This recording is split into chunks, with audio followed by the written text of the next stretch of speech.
I mean, yeah, he's paying his dues. He's paying his dues. Doesn't need to be dragged out any further. Yeah, he's not trying to wiggle out or do something. So yeah, I mean, compared to like, I mean, like not paying your dues and then doing a course on leadership and stuff like that, right? Who are you talking about, Terrence? If you are looking for something to make you the most interesting person at your next dinner party, check out Tell You First, our new podcast series. In every episode, Terrence and I dive into mind-blowing topics you never knew you needed to know. We've talked about why Singapore TV peaked in the 1990s, the history of beer brewing in Singapore, and even why the government banned long hair until the 1980s. It's entertaining, educational, and edgy, with a touch of good old humor and that Singaporean flavor. For every episode, only one of us knows the details about the topic, while the other is completely clueless. Perfect for comedy and learning, of course. So go ahead and click on the link in our bio or search for the Tell You First podcast on the Me Listen app, Spotify, or Apple Podcasts. And now, on to the podcast. What's up, everybody? Welcome to another episode of Yala, your thrice weekly podcast where we talk about the hottest news with a touch of what, Terrence? Good old humor. Good old humor, man. Yeah. It's the midweek podcast, Midweek podcast. I'm so glad we're done talking about Iswaran already. So many podcasts you already. Can close that chapter. Not. There's going to be a trilogy, right? Trilogy. Yeah. Trilogy. But it is, I mean, I did not expect there to be even more developments. Yeah. We talked about it being the closing of a chapter, right? Yeah. But this is the epilogue, I think. Correct, the epilogue. The epilogue. But anything exciting happened since the start of the week? This morning I had a little altercation as a pedestrian with a car. I was walking my kid to school and everything, and then like just one of those junctions where pedestrians and cars all like trying to cross at the same time and all. So there was this car driven by someone from the further side. I thought I had right away, regardless. But I also didn't really see him on the other side of the road, because it's one of those junctions, right? Then he drove in and I walked, and then like we came to an impasse where he stopped and then he just horned at me, And I thought it would end there, so I was with my kid, so I continued walking and all. Then after that, he just continued gesturing and like angry. Then he drove past and rolled down his window and shouted something at me. Was it? Yeah. I didn't hear exactly what he shouted, but it was one of those situations where I wanted to de-escalate, because I was with my child. But I also wanted to mic drop, like say something at the end.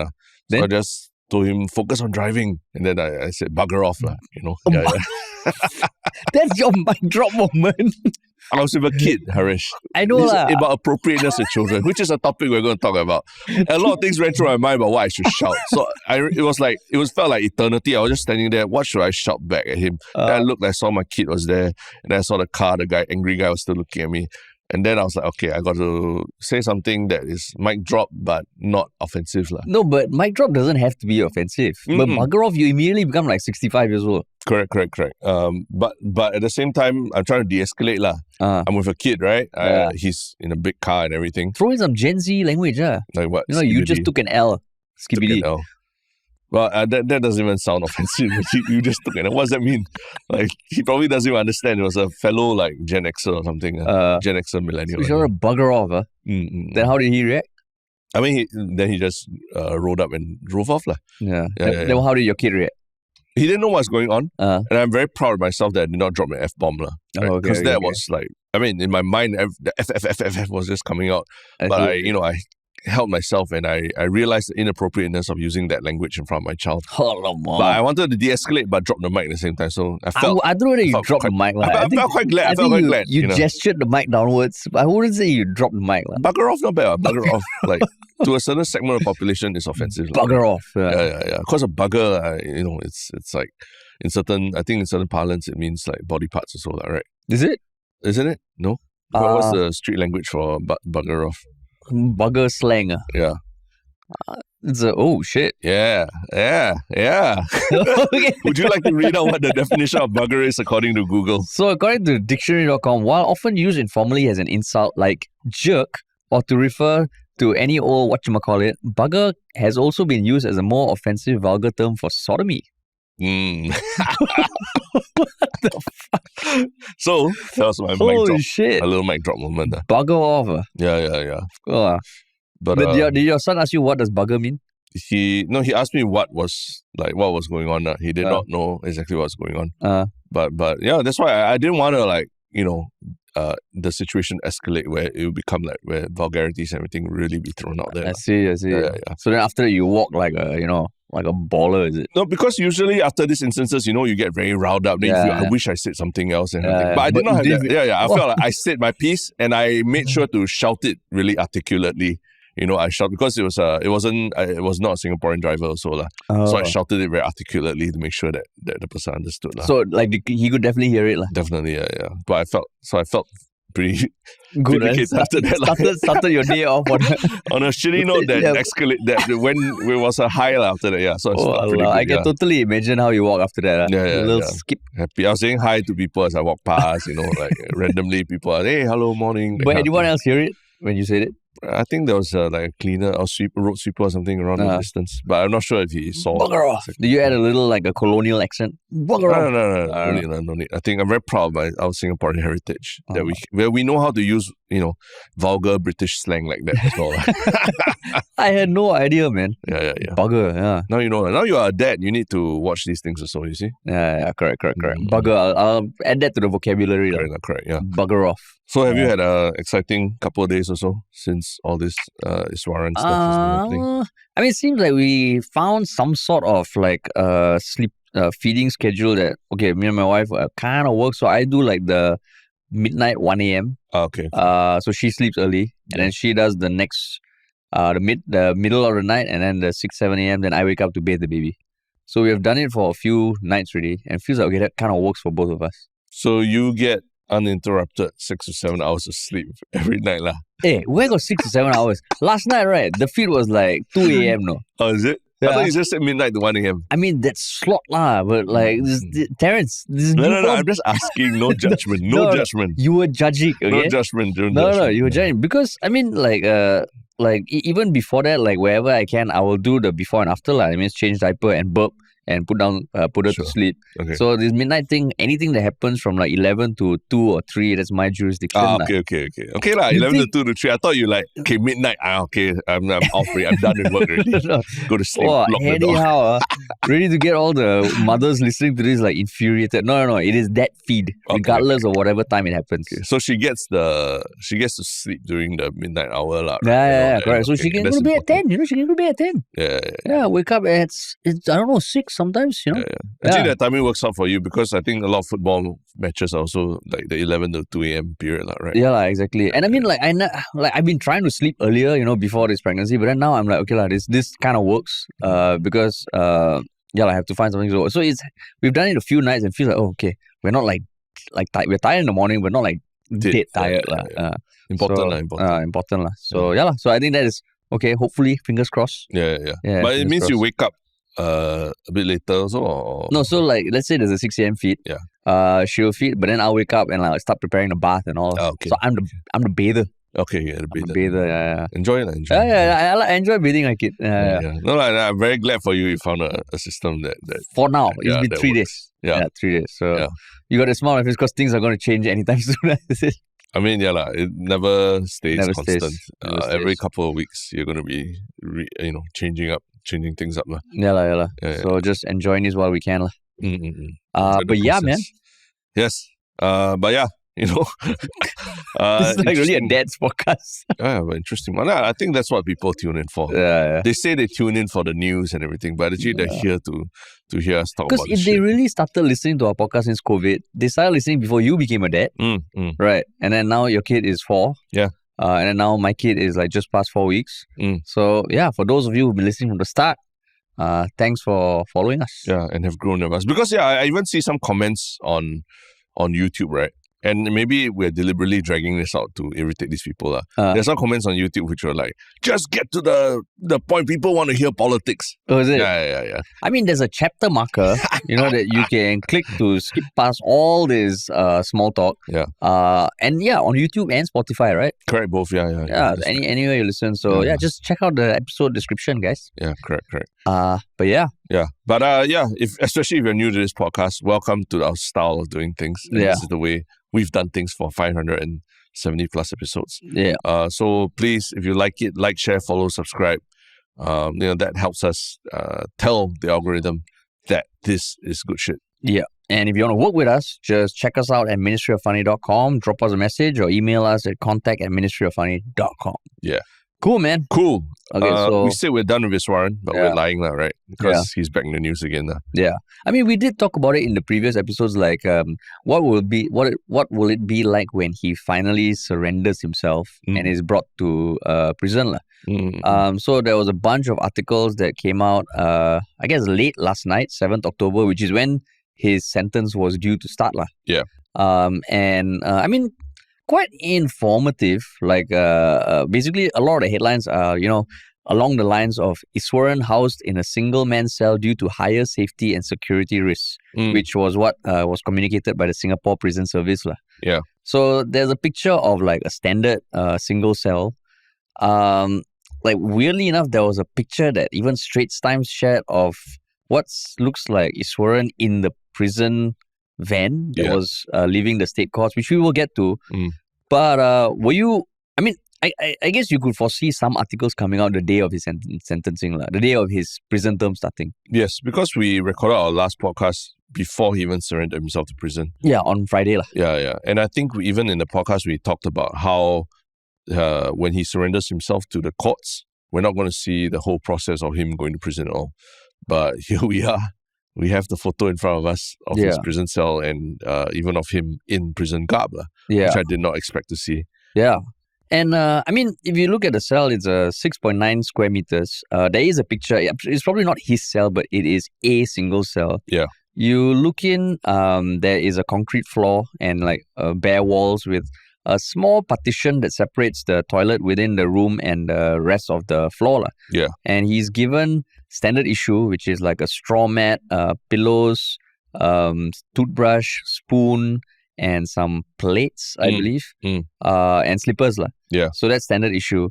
And I think, why I think this was useful was because I know there's been all these rumors that he'll be in white collar prison. Yeah. And like, it's a special kind of like, it'll be more relaxing, we'll have sofa and all that. Yeah. And maybe it's one of the reasons why they wanted to make this very explicit, that he is not.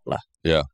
Which, I mean, I think is useful. They did say that the Singapore Prison Service currently administers 14 institutions, including some community supervision centers and rehabilitation centers, and they are all grouped under 3 clusters. And Iswaran is likely to be locked up in Cluster B, where most white-collar criminals are housed. Yeah. So, I mean, with all this info coming out, what was running through your mind? Or like, what do you think, anything surprise you about the news or the info in these articles? I think it's important that they quell speculation because I think you go and dig around online, Hardware Zone, Reddit, all that. There's a lot of comments that people are saying white-collar prison or special treatment and stuff like that, right? And I think we even alluded to that in our last podcast. There was speculation that he'd be, given special treatment. But they came out with a statement saying that he'll be housed in a single cell for his own safety, right? And also because... And some people speculated because he held such a high position in government that there are government secrets and all these things that you don't want him to be leaking to anyone else as well. Actually, that's not so much speculation. It's in the Straits Times. Oh, it's in the Straits Times. Okay. Yeah. A lawyer, which it didn't like when they said high risk. But that's an opinion, It's right. It's an opinion, It's an opinion, Sorry, you're saying high risk. No, because when I thought that he's in single cell, high risk, and all that, I was wondering if isn't that a bit like, I mean, every criminal, everyone in prison could be at risk of, some sort of scuffle or violence. Yeah. I was thinking the risk would be that people might have a vendetta towards him or because they just want to, get in trouble with a minister.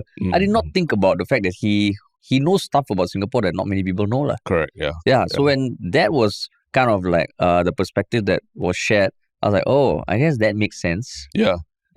So I think it was important that they showed the picture of the cell and also tried to quell speculation about it that way, right? That I think is okay. The one that I think is a bit of a grey area is the photo of him dressed in prison garb inside the police van, right? Yeah. That one to me is like, there's a lot of people saying, Official Secrets Act, and how come Lian He Zapao can publish this? And then Straits Times go and republish it. Republish it. Like, it wasn't there something going through their minds about, is this sensitive or appropriate even? Because ultimately, at the end of the day, like, I know, yes, someone might have committed a crime and become a criminal or that, but when they're in prison, I mean, in some way, they're also entitled to their privacy, right?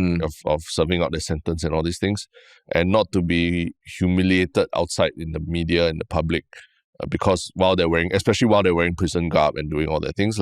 You can say what you want about the person or the deeds that he did, but doesn't mean that you need to pull him through the whole, the Game of Thrones, the walk of shame, the walk of shame thing by showing them wearing what they're wearing in prison and all as well. Yeah. So even as someone who doesn't approve of what he did, I also feel that, this photo maybe shouldn't have gotten out. Yeah. And I mean, I won't deny that when I saw the picture of the cell, I was like, 1 year in that. I mean, of course. The reality hit you, basically. Yeah, like, okay, I mean, in some way, like, not to say I haven't seen a picture of that cell before, but the fact that, okay, he's going to be in there. Again, I wouldn't say it's sympathy. I would say, it's the reality. But I totally agree with you that, like, if you look at, I mean, he was given a sentencing, he appealed, he was charged, he appealed, given a sentence, he's not appealing, and he's doing what is expected. And I think it's important that we respect that. And like what you said, he is, serving time for his misdeeds. Yeah. But, I mean, once he's doing that, yes, he was a high-profile person and all, but once he's in the prison system, then let it be. Yeah. So this picture, I don't know, man. I'm just surprised that Straits Times published it. Yeah. Sorry. No, go ahead.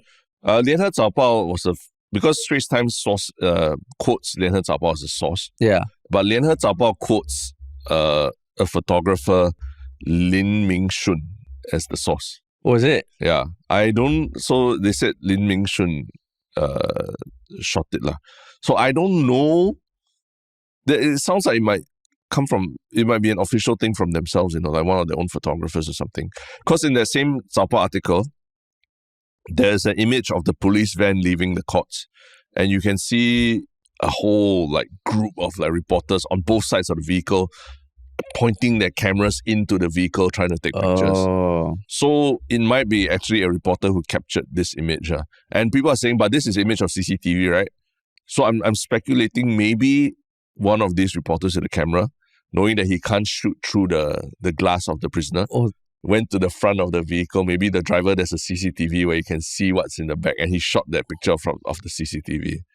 That could be how this picture came about. So that's some CSI there, man. No, I mean, it's speculation. So I'm just saying that maybe it's not leaked, like what people are thinking about a leaked picture, right? It's because if it's in the driver's seat, it's fair game, almost. Yeah. I mean, if the reporters are there taking pictures, I guess it's fair game. Plus, the fact that Lian He Zapao actually sourced a person for the picture, right? It's not like they must have done their own checks about where that source is from, right? Yeah, I guess that's assuming that they do their due diligence, and this is just not them being irresponsible, which I guess you can afford them that. Berita Harian also shared the photo. Yeah. Mothership also. So I guess, I mean, one newspaper outlet does it wrongly, I can imagine, but multiple. I mean, I think they would. Someone would have flagged it if there was going to be some Official Secrets Act violation. Unless it's the blind leading the blind. They do. You jump, I jump. Yeah, you jump, we jump. We jump. Yeah, you cannot, we cannot. Yeah. But I mean, it's quite unfortunate that this came out. But anything about the picture, Iswaran, in the picture, that when you saw it, it struck you, or or it made you pause or something? I mean, he's wearing slippers, right? Mm-hmm. Yeah, looks like it. So I guess it's really like a fall from grace, Yeah, he's looking very stoic, I would say. Yeah, even when he was walking, all the reporters had their mics and all there, and he didn't answer anything. Yeah. And then he even told people, be careful of the steps. Yeah. So I guess, I guess that's his approach lah. Yeah, hands clasped together, back very straight. Yeah. Looking straight ahead into, the other side of the van. Sort of almost meditative in some way. Right? Yeah.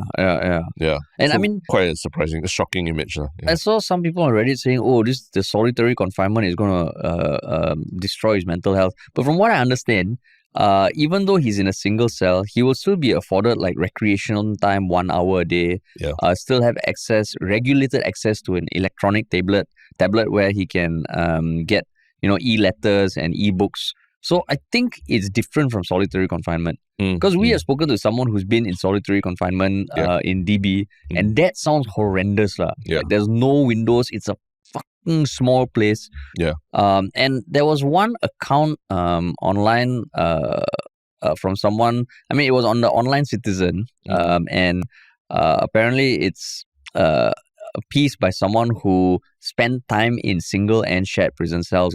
So of course, I'm giving them the benefit of the doubt that this is an actual account. But basically, the author was pointing out that actually the single cell, yes, you're not interacting with people, but you can use the toilet whenever you want. You can take multiple showers. Yeah. I think even then there's probably a limit. But sleeping, you can kind of sleep how you want. The person was saying in the 4-man cell and the 8-man cell, you really sometimes have to sleep like someone's head there, you put your feet, and then it's just because it's so tight. And it gets very hot. Yeah. So a lot of them are like shirtless and sweaty and coordinating the toilet times and sleeping near the toilet. There's so much to manage. Yeah. So sounds like, okay, if there's a solitary confinement, I mean, the single cell is not solitary confinement. It's still shitty, but it's not solitary confinement. Yeah. But, yeah. I mean, the headlines on Bloomberg, international media, the headlines on Bloomberg say it very well. Jailed Singapore minister trades private jet for straw mattress. Dramatic, right? Wow, trades private jet for straw mattress. Yeah, and the Times of India. Singapore's Indian origin former minister gets 6.9 square meter single cell in Changi Prison to serve jail term. Yeah, that was which website? Times of India. Oh, then Hindustan Times also the same thing. Yeah. So I mean, they always do the Indian. So like, I'm a Singaporean Indian origin podcaster. No, but he was born in India. Iswaran was born in India. Oh, actually. yes. Yeah. Oh, so I'm just a Singapore Indian podcaster. Yeah. I'm not Indian origin. A Singaporean podcaster. Harish, I don't see color. We don't see color. Like, no, but I mean, I just pointing this out because, I think, the local media and even ourselves, we've been so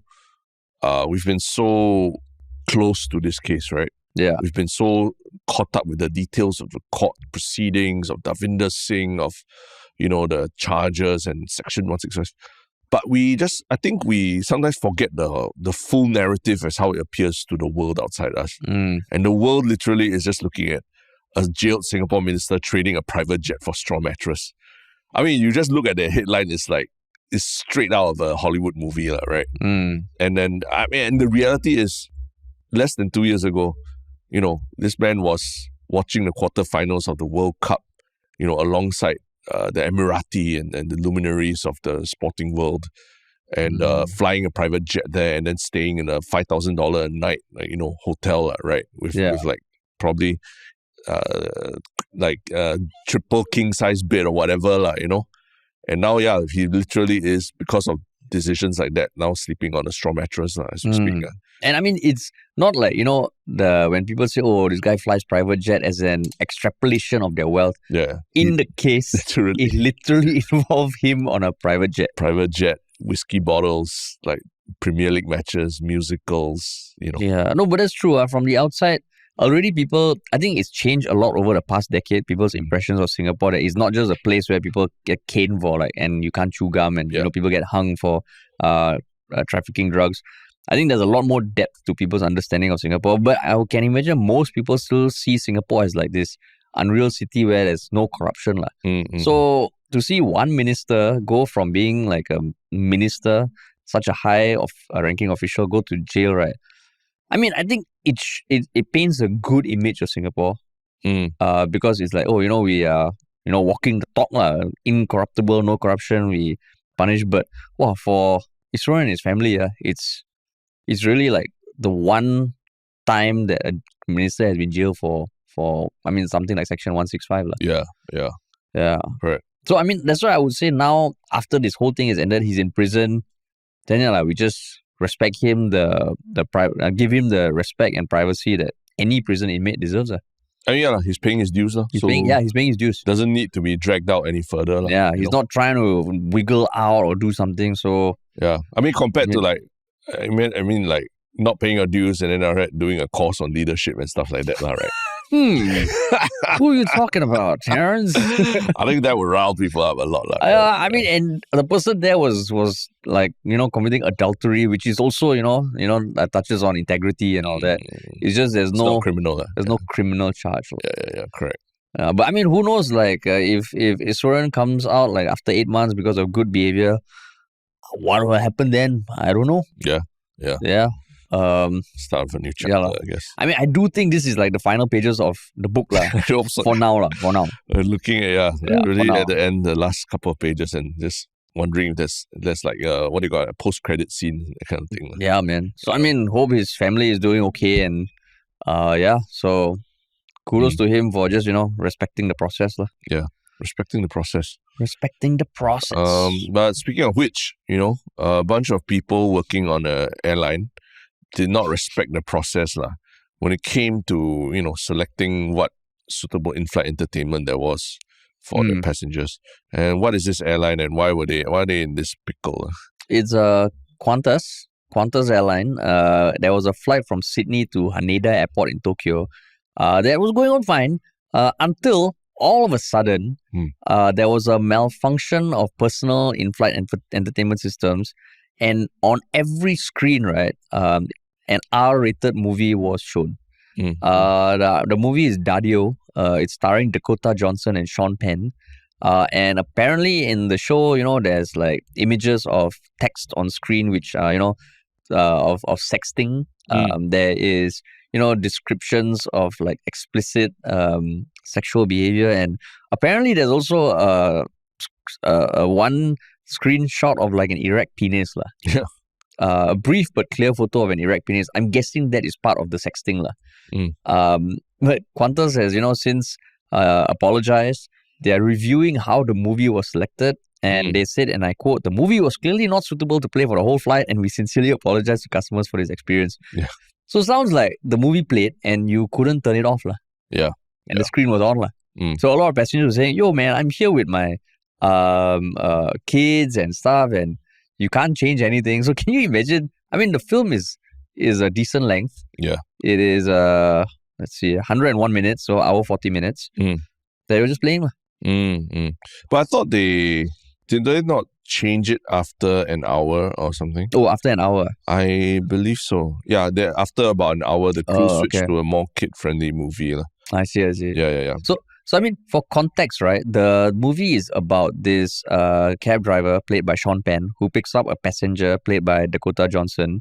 And throughout the journey from Kennedy Airport to Midtown Manhattan, they kind of start talking. And they kind of go into each other's problems and sexual history and how he met his first wife and the problems she's facing with her current partner, and it gets very intimate. Yeah. The trailer looks pretty cool. I've not actually watched the trailer. Yeah, the trailer looks pretty cool. I've just read some reviews of it. But what do you think was the thought process behind the selection of this movie? For in-flight? So Sean Penn and Dakota Johnson are great actors, right? Actors and actress. And I think it is just catering to people who are okay with watching an R-rated movie on a flight. No, but I think maybe I'm just speculating. You're leaping now. You're making leaps, yeah. But maybe the crew, they also like me, haven't seen the trailer, but they see the summary of the log line on Google, as well as the first couple of reviews. A woman gets in a taxi at New York Airport and gradually tells the driver about unfortunate decisions in her life and all that. It sounds like a taxi conversation, right? And then even the first review that I see on Google is I'll be the first to admit I'm not typically a fan of movies that feature just two people sharing a cab ride for an entire film. So you see that, you're like, oh, this it's just a film about two people in a cab talking about going to Target or Costco or something. Good actors and all that. So maybe they thought, it's just an innocent So the movie. other person said they're not normally a fan, but they like this movie. Yeah. So maybe people thought, okay, it's just like one of those very dialogue-heavy shows that would not have any inappropriate things, and then suddenly halfway they're like, oh shit, oh no, That's what could have happened. Yeah, because apparently, like during one dialogue, Sean Penn's character talks about what men want in a mistress, while the passenger is surreptitiously sexting her tongue-lolling lover. But you're saying why they selected it as an option, because this is clearly an error that they just projected it to everyone. I mean, in some way, you think about it, you're on a plane, right? You're sitting next to other people for an extended period of time. Why not watch a show where two people are sitting next to each other for an extended period of time? Oh, yeah, that could be the thing also, Maybe it's encouraging people to talk to each other, Yeah. As opposed to showing anything violence. Violence also cannot, right? Yeah. I mean, on one hand, you would imagine that they want people to escape from the feeling of being stuck in a place next to people to talk. So you can argue why this is a horrible choice. But it is also pretty highly reviewed. I think it was on the Hollywood's blacklist, which is the annual list of the most popular unproduced scripts. So it appeared on the blacklist, and then it was made into a movie. And I mean, the trailer looks pretty cool. But I was just thinking, right, this kind of movie, you can't do it in Singapore unless you go in Changi to Jurong. Very long ride for 101 minutes. Otherwise, you go in Changi to like Marine Parade, you're like, how to get into you can't. Unless you like make a mistake and you turn around to pick up something. I know last time when I used to live around Tampines, whenever I come back from the airport and I get a taxi, right, you can see the disappointment in their face. Because back then got no ride share, right? Correct. So they're like hoping for, I don't know, one pole or something. At Tampines, they're like... But doesn't that play into, as an aside, doesn't that play into, all the surcharges? You still have to pay the surcharges, right? Yeah, you still have to pay. So it's okay. But for them, you wait so long. Oh, just for a short ride. Yeah, just for a short ride. I guess that's if they're very, very passionate about their work, right? Yeah. But I mean, the other thing about this also is that besides just like human error in terms of selecting this film, in your experience, like managing in-flight entertainment, these are very old systems, a lot of times legacy systems like that. Is it maybe there's like there's only a few shows or something that they can select from? Or I think you overestimate what I did at my aviation history. I never managed the platforms. I had colleagues who managed it, because I was doing more e-commerce stuff, and but I do recall that it is one of those things that it's prone to issues because they tend to be installed for quite a long period of time. It's not something you change out every year. Because can you imagine, like, every seat you want to change is a monumental effort. And you tend to be locked into one hardware provider and ultimately one software provider. So issues do happen. But if I recall, it was always like this seat or that seat kind of thing. This one is like the whole flight. Can you imagine, like, when they tell the main crew in charge, like, okay, I'm sorry, we're projecting the same movie to everyone. Like, okay, cool. What's the movie? Dario, like, fuck, shit, of all movies. It could have been Shrek or something. No, Dario. But you think the airline should compensate the passengers or anything? I mean, just based on what we were talking about earlier about age appropriateness and all that. It is quite a horrendous thing to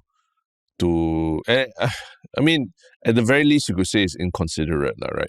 To sort of force feed everyone to watch the same thing, regardless of whether you're a child or not. And I feel that it's quite they should have done a kid-friendly movie from the start, err on the side of caution, What do you mean? As in, they shouldn't be trying to please everybody on the plane. Oh, so you're saying there should be no R-rated film? No R-rated film if this situation occurs, and probably there's something in their protocol screwed up, where, I think they need to prepare for situations like this, and then just like, okay, you got to show one of the shows from the kids section or the animation section or something, and nothing more than that.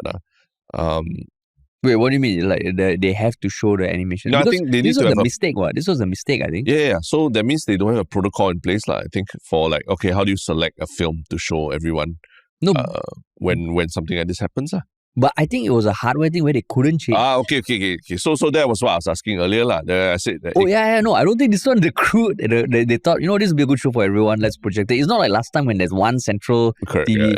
Yeah, I think this is a hardware malfunction. Where the hardware forced everyone to watch the same thing. Okay. I don't think it was their choice. So my thought was that was the choice, you see.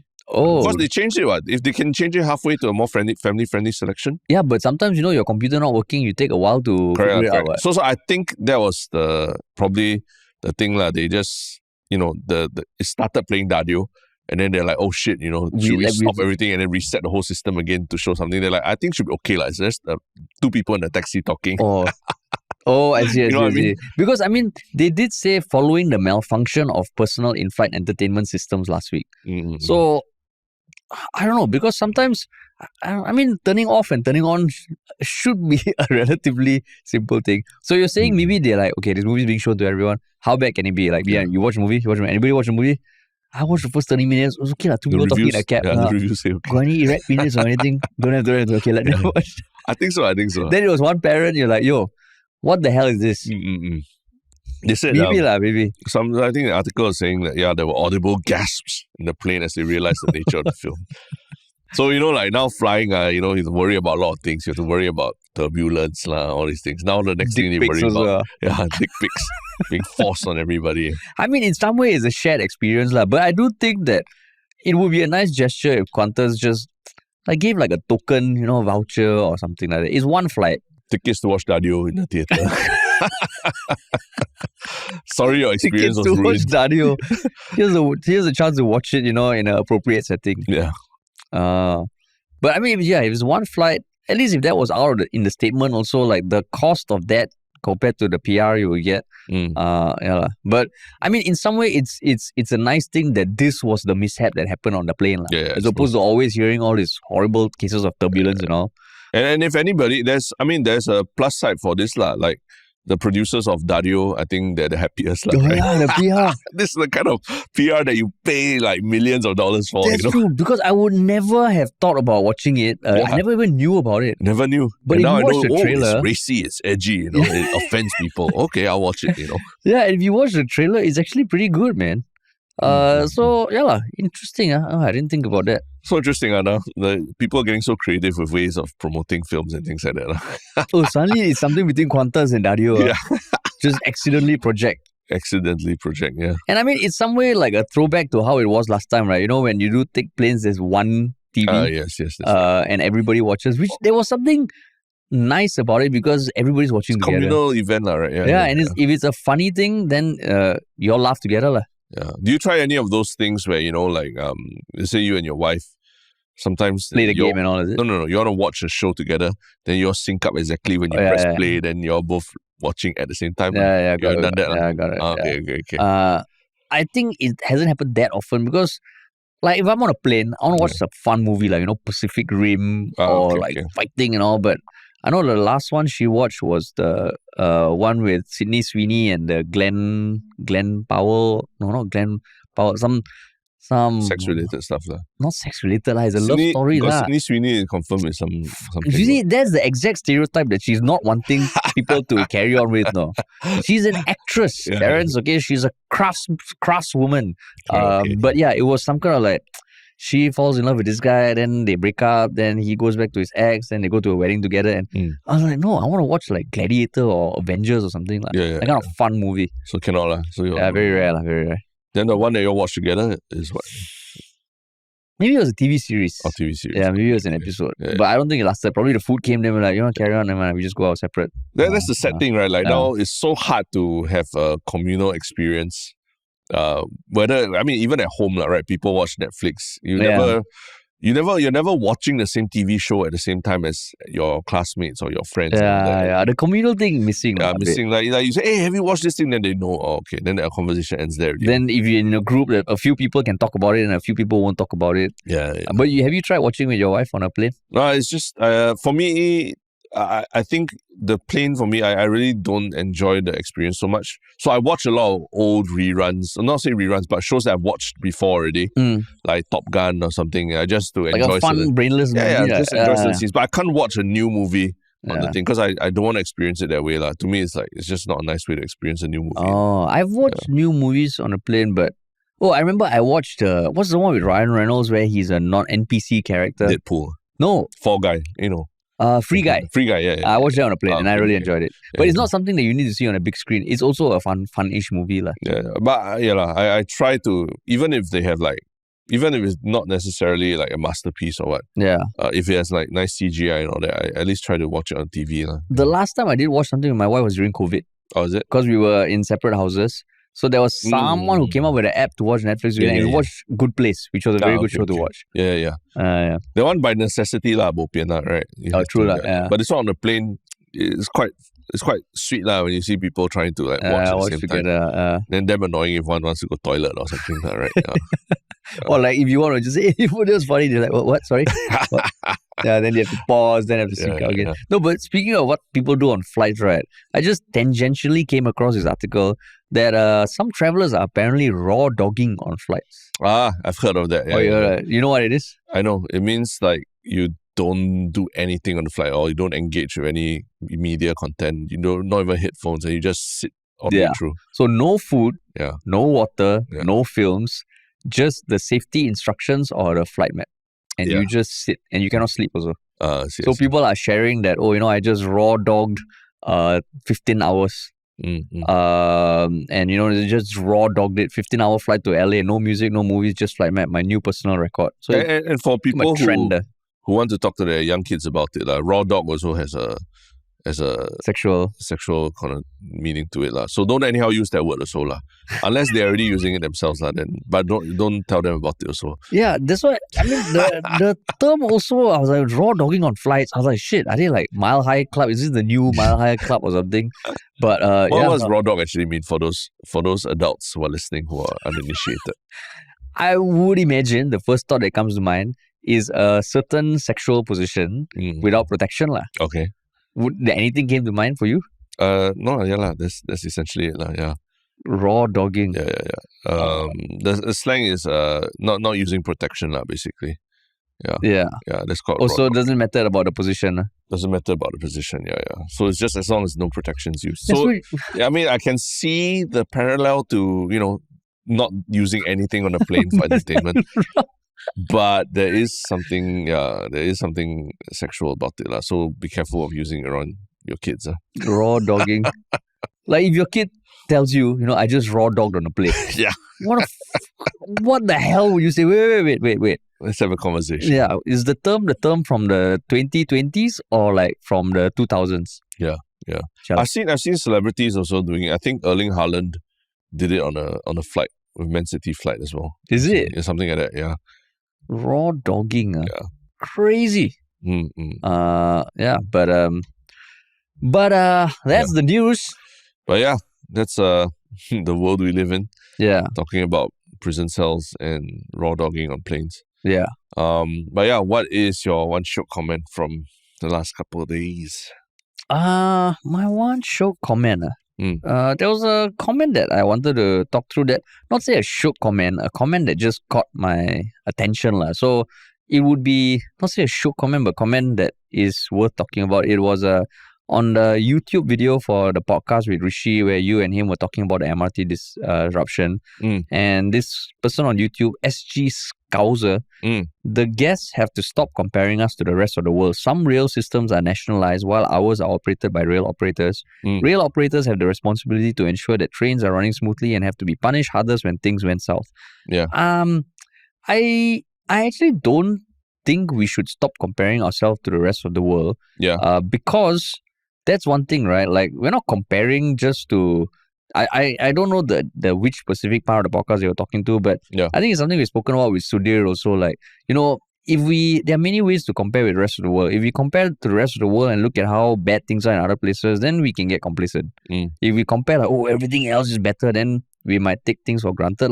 But I think if we compare anything that we have to things in other countries, if you see it in the right way, it can actually be quite beneficial. And I mean, even you look at it personally, for our business also, we're trying always to look at how other creators around the world do it. Yeah. Of course, you can argue, there's more free speech there and all, but you can take things and learn some stuff from it. So, I just think no, like we should always have like some sort of global perspective, but not go at either extreme, like either shit on ourselves or think we are the best. So that was my one comment that caught my eye. Yeah. Because I think Rishi, I mean, shout out to Rishi. I think he put himself out there with his commentary as well, right? When he talked about his experiences in, South Africa, New York, and other places, right? So he can only speak to those places that he's actually been to. Yeah.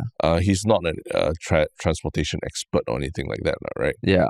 But he's just talking about how, he does feel like the Singapore system is better than places he's visited. And, we should have take a step back and have a more holistic view when we talk about comparing to other countries and all that, right? But that one also, he kena scolded for flexing, right?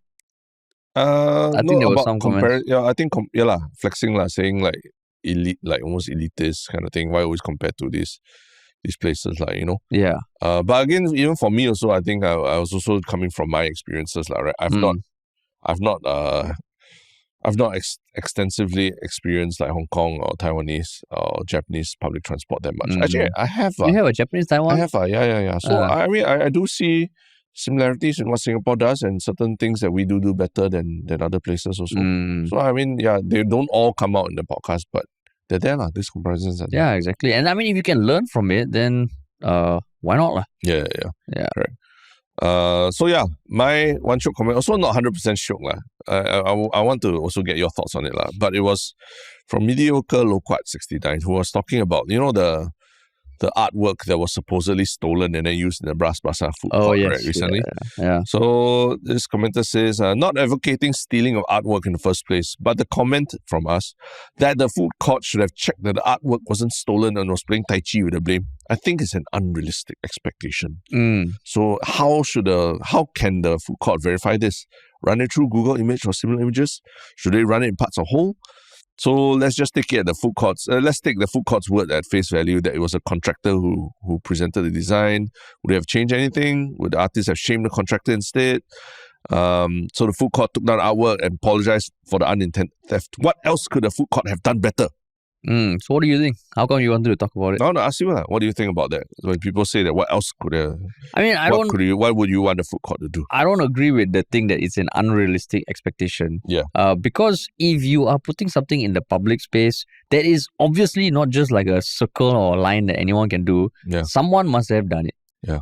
And I think in this day and age where there's more and more discussions about intellectual property rights and all that, whoever is in charge of commissioning that, I think it should be part of your job scope.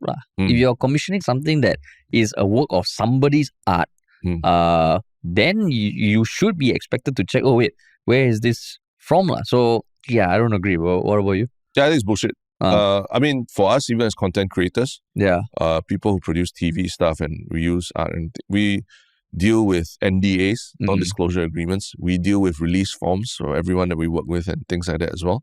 So there are systems in place. There are precedents for how to deal with commissioning artwork and things like that as well, right? Yeah. So it's BS for someone to just say that, I don't know better, especially an organization to say I don't know better, right? Then you're not doing your job, and you're leaving it to the victims to go and have to seek resolution for this, right? Yeah. I think there's BS to give them a pass like this, Wow, we're very angry today. Yeah. I we take this very seriously, right? About all these things about IP and all these things, because it directly affects people like us and a lot of people as well, not just us, and the music you listen to, the books you read, the newspaper, even you want to use a picture from Straits Times or something, you better find the source properly, right? Yeah. No, and also, like we were just talking about, not to bring back the Iswaran case, for me, the thing that sounded ridiculous was him saying he was not aware of Section 165 as the minister, which feels like, how is that possible? So in this case, I think it's not good that we allow people who are the decision makers such an easy pass to do something like this. Yeah. So Media Loquat 69. Sorry, man. Yeah. No, I mean, thanks for the comment. But I just feel the argument is BS. Yeah. But yeah, those were our two comments to highlight. And what about your one Shiok thing, man? Do you have yours? Yes. Okay. I think you have probably seen this guy. He's an Irish guy who's damn good at impersonating footballers. His name is Connor Moore. Yep. And the stand-up comedian, right? He did the slow-mo. Oh no, that's a stand-up comedian. This guy is I think at one point he's gone viral quite a few times because he's impersonated everyone on those panel shows like Harry Redknapp, Jose Mourinho, Jurgen Klopp, and he's damn good at it. Yeah. But my one show thing is this video that came out, which is an actual ad by Sky Mobile that's titled Roy Keane Meets Roy Keane. Okay. So he acts as Roy Keane at a press conference. Yeah. And there's a phone call that rings in the middle of it and is the real Roy Keane, and they talk, and his impersonations are really damn good. And even I think over the past few years he's gotten so big that he regularly sits down with the people he impersonates. And there's one with him and Jose Mourinho. If you listen to it, even Jose Mourinho says, I've heard your clips before and I sometimes can't, I feel I'm listening to myself. So I'm just happy that it's always nice to see a creator who goes from, just making videos on his her own and reach a point where they actually get to do cool shit like this. So shout out to Connor Moore, man. Nice. Yeah, it's pretty cool. My one Shiok Thing also football related actually. I think I talked about this podcast before called High Performance Podcast. Yes. Where they interview personalities from the UK and some even football players about things related to mental health, about things related to how they prepare themselves for peak performance in their careers. So they actually had an interview with the ex-Man U player Phil Jones before, and he, in just this short 8-minute clip that I watched, he was very candid about how it was being coached by Ralph Rangnick, Erik ten Hag, and Jose Mourinho. Ferguson also. Because he's been under 4 reigns. Yeah, a lot of different reigns at Man U. So he actually talks about the time that he blew up at Ralph Rangnick for subbing him out in the middle of at halftime during a game. And it's a very interesting look at you watch football and you don't really see what goes on in the dressing room in every game, right? But it's interesting to hear how his emotions boiled up, when he felt like he was being unfairly treated, and he immediately knew that it was unprofessional, but at the same time, like they are human beings also, and how you treat the man management of different man management style of coaches. He talks about it here very clearly about how Alex Ferguson could almost predict when he would recover from his injury and showed him confidence in him, and how Jose Mourinho also spoke to him about. So basically, they were damn good lah. Sounds like it lah. He's basically in TLDR. He said Alex Ferguson number 1, Jose Mourinho was close second. Rangnick and Ten Hag not so much lah. Yeah, because I've heard some ex-Man U footballers, I think Rooney said one time, I'll get so pissed off at Alex Ferguson, I would just want to punch, but every game I would still run through a brick wall for him. Yeah. I think that was his superpower. You hear every player talk, they say you can dislike his tactics, but you never want to disappoint him. Yeah. He said that about Carlo Ancelotti as well, the Real Madrid coach. He said that it's not about what he does during the game, but it's like the day before the game or the day after the game, he'll be calling you, saying, "Hey, how's your family? What do you eat for lunch?" I think Carlo Ancelotti, he signed a new player, then the next night he turned up at the person's house and ate dinner with the family and stuff like that. So it's quite shocking, man management, you think that football is all about tactics, Guardiola, tiki taka, but actually, end of the day, it's about treating them like human beings also, and caring about their families and all that. And also understanding how they tick. Yeah, exactly. You haven't watched 99, right? I'm not. Yeah. Well, the one you hear the little things like how certain players would get pissed off because Ferguson just would not play them. Yeah. But they said, I think he knew that the moment he puts me on, I want to show him that I deserve, and he'll just score 2 goals. Yeah. So it's quite interesting. Interesting, Phil Jones. Such a football. Such a testosterone heavy one Shiok Things. It's all those high tea days. High tea days, angry at the comments, in football. High tea days. Yeah, sorry for those people who want us to just talk about politics. Yeah, that's what we end up talking about. High tea topics. Yeah. But yeah, man, that's all we have for you guys today. Cool. So remember, if you're new to the podcast and you enjoyed it, or if you've been listening for a while and you haven't shared it with anyone, please go ahead. Follow us on all social media, TikTok, Instagram, and wonderful Reddit. Yeah. And if you want to work with us, what should they do, Terrence? Check out ministryoffunny.com or just email us at contact@ministryoffunny.com. Hell yeah, man. All right. Yeah. Thanks, everybody, and talk to you all soon.